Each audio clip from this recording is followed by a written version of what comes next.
Bonjour à toutes et à tous, et merci de m'avoir invité, de me permettre d'introduire cette table ronde. Donc je suis effectivement doctorant en CIFRE au sein du laboratoire Triangle et d'Autonome Lab, donc un living lab en autonomie et santé basé à Limoges, en Nouvelle-Aquitaine. Et je m'intéresse à la silver economy dans le cadre de ma thèse, donc je pense que finalement vous présenter quelques points importants liés à ma recherche est une façon satisfaisante de contribuer à cette table ronde. Avant toute chose, il semble donc opportun de tenter de définir la silver economy et force est de constater que ce n'est pas un objet de recherche précis. Il y a quelques travaux qui commencent à y être consacrés, notamment en économie, mais même ces travaux se limitent, définissent souvent assez mal la silver economy, en cela qu'ils se contentent de reprendre les définitions institutionnelles ou marchandes telles que celles qui prédominent, à savoir que la silver economy finalement est un ensemble d'activités, de biens, de services à destination des personnes âgées. Donc finalement, les chercheurs s'accordent souvent pour dire que la silver economy, comme le disait Fabrice, est un secteur transversal à plusieurs secteurs de l'économie. Et c'est peut-être cette transversalité qui gêne son analyse un peu sectorielle par les chercheurs, qui peuvent lui préférer des objets de recherche plus précis, comme les gérontechnologies ou les gérontinnovations. Pour cela, je vous renvoie à l'ouvrage dirigé par Blandine Laperche et paru en 2016. En France, un article récent de Géographie reprend la distinction entre marché des seniors, marché du grand âge d'un côté, qui concernerait finalement les personnes âgées en situation de perte d'autonomie, et les marchés des seniors qui concerneraient plutôt les pratiques de consommation usuelles des ménages âgés. Donc cette distinction, la silver economy étant bien sûr le regroupement de ces deux marchés. Cette distinction a été introduite par un conseiller en stratégie bien connu, mais il me semble que la reprise finalement de cette définition issue des milieux du consulting et des milieux un peu marchands dans un article qui a vocation à être un article de sciences sociales traduit finalement ce manque de conceptualisation de cette notion. Surtout, les travaux de sciences politiques sont quant à eux très, très rares pour le coup sur le sujet. Donc dans le cadre de ma thèse, je m'y intéresse.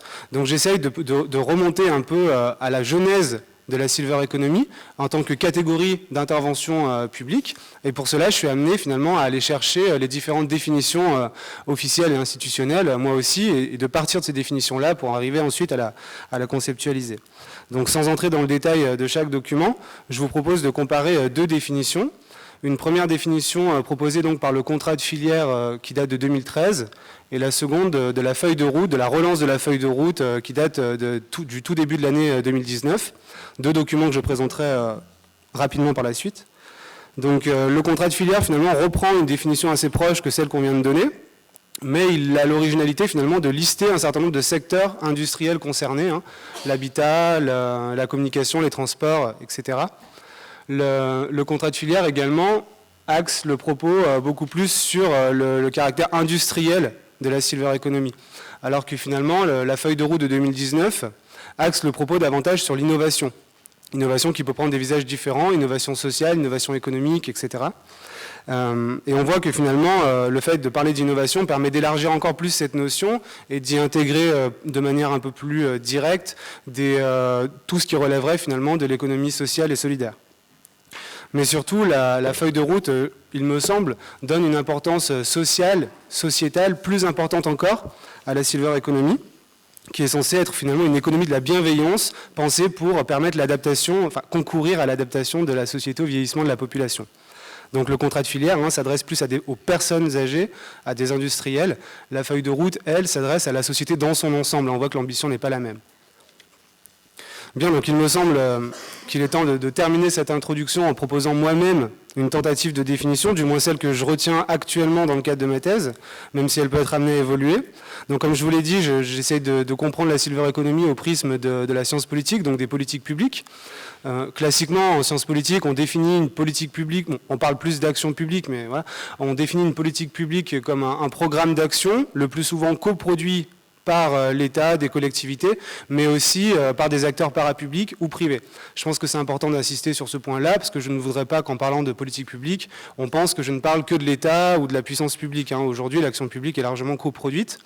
Et surtout, ces programmes d'action visent systématiquement à répondre à un ou plusieurs problèmes définis comme publics.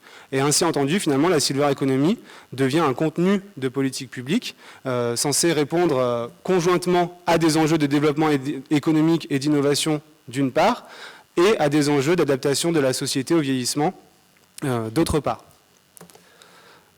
Donc je vous propose maintenant de vous faire un petit panorama des politiques publiques associées à la Silver Economy, puisque analysée finalement en tant que contenu de politique publique, elle s'insère dans une sorte de continuité de l'action publique. Donc le terme est nouveau, Silver Economy, c'est un terme assez récent, mais finalement les réalités qui l'englobent, elles, ne le sont pas, et je pense qu'on peut en trouver les racines dans les années 80. Donc j'ai pas le temps de faire un panorama de l'action publique à destination de la vieillesse en France, mais je pense que je peux revenir juste sur quelques points clés qui peuvent aider à la compréhension. Donc, à la suite de la publication du rapport Larocque en 1962, la prise en charge de la vieillesse, finalement, est de plus en plus renvoyée à l'État en marge des sphères familiales et privées qui prévalaient avant les années 60. Mais le déclin progressif du modèle fordiste, la crise économique, la montée du chômage font que dès 1975, finalement, les priorités du rapport Larocque reculent fortement. Et à ce moment-là, à partir des années 80, on peut constater finalement deux grandes tendances. La première, donc, c'est la décentralisation des politiques vieillesse, bien analysée par Dominique Argout, qui déplace un peu le centre de gravité des politiques vieillesse de l'État vers les départements, à savoir que c'est le social qui est décentralisé et non pas le sanitaire qui lui reste entre les mains de l'État, ce qui du coup limite la capacité aussi d'action des départements. Et le deuxième point analysé notamment par Bernard Ennuyé, mais dont on a parlé ce matin quand on parlait de l'aide à domicile, c'est la diversification des problèmes publics. On commence à avoir des politiques publiques qui ne relèvent plus seulement du champ de la vieillesse, mais qui finalement ont aussi pour but de créer du développement économique. Les années 2000, quant à elles, marquent progressivement une rupture sur le plan des représentations liées à la vieillesse. On parle plus volontiers de longévité que de vieillissement, d'autonomie que de dépendance. Et les années 2000 sont celles de l'apparition de termes un peu flous comme le bien vieillir. Donc l'OMS, quant à elle, parle de active aging, l'Union européenne de healthy aging. Tous ces termes pour désigner finalement des contenus de politique publique supposés améliorer le bien vieillir, donc comme je disais, une notion très floue qui peut englober des réalités très différentes, comme un vieillissement exempt de maladie, un niveau satisfaisant de capacité cognitive, une vie sociale épanouie également. Donc des choses qui relèvent de différentes réalités, mais systématiquement des politiques qui sont réalisées avec l'appui finalement des forces économiques, d'un ensemble d'entreprises, de la santé, du maintien à domicile, etc. Donc on voit que dès les années 2000, finalement, les réalités englobées par la Silver Economy ne sont plus très loin. Bon, mais donc c'est finalement en 2013 que le contrat de filière Silver Economy est signé, et donc la Silver Economy se structure véritablement à l'échelle nationale. À l'origine de ce contrat de filière, il y a avant tout, j'ai envie de dire, une vocation de développement économique. L'idée première, ça reste quand même, sur un contexte de vieillissement, de positionner la France dans la compétition économique internationale. Donc on se sert du vieillissement comme une opportunité économique, mais on n'a pas encore l'idée de véritablement répondre au vieillissement par l'économie.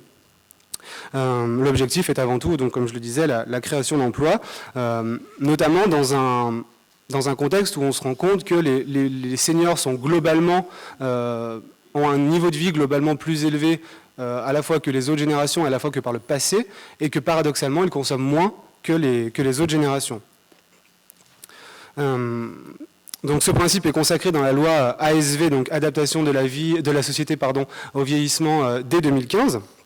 Et finalement, de 2015 à 2018, au gré un peu des priorités gouvernementales, au niveau national, la Silver Economy connaît un certain ralentissement, jusqu'en octobre 2018 et la relance de la filière par la ministre de la Santé, Agnès Buzyn, et la rédaction donc, de la feuille de route dont je parlais précédemment en janvier 2019. La filière se structure en une organisation collégiale, munie d'un bureau, qui coordonne les actions de plusieurs groupes de travail. Une assemblée plénière qu'on nomme le Conseil national de la Silver Economy est réunie tous les 2 mois pour présenter un peu les avancées du bureau à tous les membres de la filière au niveau national. Mieux structurée donc, dotée d'un pilotage opérationnel visible, cette filière devient progressivement un groupe d'influence cherchant à impacter directement ou indirectement l'élaboration finalement des différents projets de loi. Et pour cela, elle déploie des méthodes assez classiques, réunion régulière des membres, production de nombreuses études, de nombreux rapports, sollicitation des décideurs. Sachant qu'initialement, cette action entre guillemets d'influence était davantage orientée vers les ministères et qu'elle s'est peu à peu tournée vers les parlementaires, notamment pour décloisonner un peu l'action, parce que les ministères ont une action très cloisonnée alors que les parlementaires ont une vocation un peu plus généraliste, et aussi pour impacter plus directement les futurs projets de loi. Bon, à ce stade, j'ai fait un panorama un peu national, donc je ne voudrais pas qu'on pense que la silver economy est une réalité politique uniquement nationale, bien au contraire. Les documents nationaux eux-mêmes reconnaissent le rôle des collectivités territoriales et des échelles infranationales dans l'élaboration de solutions basées sur la silver economy, notamment les départements, les métropoles et les régions. Mais surtout, en fait, la silver economy s'est souvent structurée au niveau local avant même qu'il y ait un cadre national derrière. C'est-à-dire que l'État a joué un rôle de pivot assez relatif. L'État a pris acte d'un certain nombre d'initiatives locales assez disparates qu'il a essayé ensuite de structurer. Donc, au niveau local, dès la fin des années 2000, on constate l'émergence de premiers programmes d'action se revendiquant de la silver economy, avec des consortiums dans un premier temps qui ont été créés et qui ont mené à la légitimation de nouvelles organisations à intervenir dans le champ du bien vieillir. Donc j'ai 3 exemples à vous soumettre. En Basse-Normandie, le cluster d'entreprise TechSapWest, qui en 2011 finalement réunit un peu les forces vives de cette filière en émergence sur le territoire de la Basse-Normandie, avec le concours des départements, du Conseil régional et de l'Agence régionale de santé.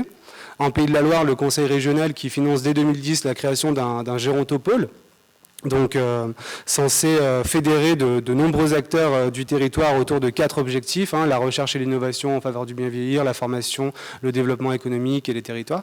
Et en 2009, finalement, une région pionnière, donc le Limousin, avec le soutien à Autonome Lab, donc un Living Lab en santé et autonomie, financé par le Conseil régional, l'Agence régionale de santé et la Caisse des dépôts et consignations, et qui aide finalement à l'émergence de projets innovants en faveur de l'autonomie et du bien vieillir. Donc tous ces exemples sont non seulement antérieurs à la réforme des régions, mais en plus au contrat de filière. Donc j'espère que cela saura vous convaincre du fort ancrage territorial finalement de la silver economy. Pour un peu terminer cette présentation, je peux vous proposer, sinon une véritable grille de lecture de ces politiques relatives à la silver economy, du moins quelques points clés à avoir à l'esprit, je pense, quand on parle de ces politiques. Le premier point qui me paraît important est relatif à l'importance des territoires et à la reconfiguration du rôle de l'État, puisque la silver economy, selon moi, illustre assez bien l'importance grandissante des territoires dans l'élaboration de politiques à la fois innovantes et à la fois hybrides. Les politiques économiques, on le sait, sont depuis les années 80 largement dépendantes des échelons infranationaux, et leur nature également a évolué. On est passé de politiques relevant globalement de la demande, les politiques de l'État keynésien, à des politiques qu'on qualifie plus de politiques de l'offre, des politiques à destination des entreprises notamment, et visant l'attractivité dans un contexte de compétition entre les territoires. L'innovation a remplacé la productivité comme support principal de croissance, et l'innovation maintenant est partout. Elle est économique, elle est politique, elle est sociale. Et surtout, la silver economy, il me semble, illustre les transformations de l'État et de l'action publique, puisqu'on passe un peu d'une vision monocentrée, hiérarchisée, descendante de l'action publique, à une action publique qui est davantage multiniveau, où plusieurs échelles territoriales interviennent, et où l'État est obligé de repenser son propre rôle, et il n'est plus forcément, l'État n'est plus l'échelle forcément qui impulse de nouvelles politiques, mais plus l'échelle qui coordonne et qui en fait prend acte d'un certain nombre d'initiatives locales qu'il essaye ensuite d'harmoniser, de structurer et même de généraliser, puisque on a un Tour de France des régions qui va être financé par la CNSA, qui a en partie ce but-là, le but de recenser les initiatives qui sont observables en région et pour ensuite essayer de les généraliser à l'échelle nationale. Le deuxième point qui me paraît intéressant quand on parle des politiques relatives à la silver economy, c'est la légitimation de nouvelles organisations finalement à intervenir dans le vaste champ de la vieillesse, puisqu'au niveau local, des clusters, des gérontopoles, des living labs, des agences de développement économique deviennent des acteurs de plus en plus légitimes à définir les contours du bien vieillir. Ils ne les définissent pas de la même manière, ils ne fondent pas leur définition sur la même expertise. Les gérontopoles vont davantage s'appuyer sur la recherche, les living labs sur les études d'usage, les tests utilisateurs, etc. Les clusters et entreprises, elles, fondent leur expertise sur la connaissance d'une clientèle. On appréhende la personne âgée comme une clientèle dont on connaît les attentes et les besoins. Et donc ces organisations peuvent être nouvelles, comme les Living Labs ou les gérontopoles, ou anciennes, comme les clusters, les agences de DevEco. Mais dans tous les cas, elles ont pour point commun de vouloir répondre aux besoins des personnes âgées, de mettre l'innovation au cœur de leur action, et quelque part de développer un ethos, un vocabulaire, des pratiques qui sont proches des milieux économiques type start-up. Et finalement, elles sont intéressantes parce qu'elles sont la manifestation, en quelque sorte, d'une institutionnalisation au niveau local de la silver economy et qu'elles perturbent souvent le paysage traditionnel puisqu'elles doivent venir s'insérer dans une histoire de l'intervention à destination des personnes âgées avec des acteurs institutionnels historiques qui n'ont pas forcément la même culture et la même expertise de la personne âgée. Et enfin, le dernier point, après je m'en arrêterai là, qui me semble important lorsque l'on parle de silver economy. Dans le cadre de ma thèse, j'essaye d'analyser finalement la silver economy comme, en tout cas au prisme du concept de néolibéralisation. Donc, le néolibéralisme, pour rappel, désigne donc une idéologie fondée sur les thèses économiques néoclassiques de Friedman, Hayek, etc., et caractérisée finalement par la montée en puissance des régulations marchandes et la délégitimation des États-providence à intervenir dans l'économie. Donc la silver economy pourrait peut-être être analysée sous cet angle-là, mais ça ne présenterait pas, sous l'angle du néolibéralisme, j'entends, mais ça ne présenterait pas forcément de véritable intérêt théorique, parce que parler de néolibéralisme, ça veut dire parler de réalité figée, achevée. Un État néolibéral a achevé en quelque sorte sa transition vers le néolibéralisme. Or là, en parlant de néolibéralisation, j'essaye d'insister davantage sur le processus qui mène petit à petit à la montée en puissance du néolibéralisme. Je m'intéresse finalement moins au démantèlement de l'État qu'au processus au cours desquels un certain nombre d'arrangements institutionnels, de modes d'action, de représentation sont peu à peu remis en cause. Et pour cela, du coup, j'insiste principalement sur l'inverse, à savoir la capacité de l'État à créer de tels processus. Donc un peu dans la lignée des analyses du néolibéralisme de Michel Foucault ou des ordo-libéraux allemands. Je pense donc qu'au contraire que la néolibéralisation à laquelle nous avons affaire est un processus qui est en partie impulsé par l'État lui-même, par la puissance publique elle-même, qui intervient pour façonner finalement des cadres appropriés à l'émergence de marchés. Et l'institutionnalisation progressive de la silver economy semble dès lors finalement illustrer deux points. D'une part, la puissance publique n'est plus la seule autorité légitime à définir les contours du bien vieillir. Et d'autre part, la puissance publique réinterroge ses liens avec le marché en créant un cadre et des conditions institutionnelles favorables finalement à l'émergence d'un marché.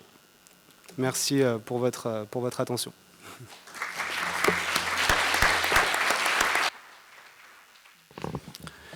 Merci beaucoup Raphaël. Alors juste avant de passer la parole à Benjamin, vous avez cité Agnès Buzyn.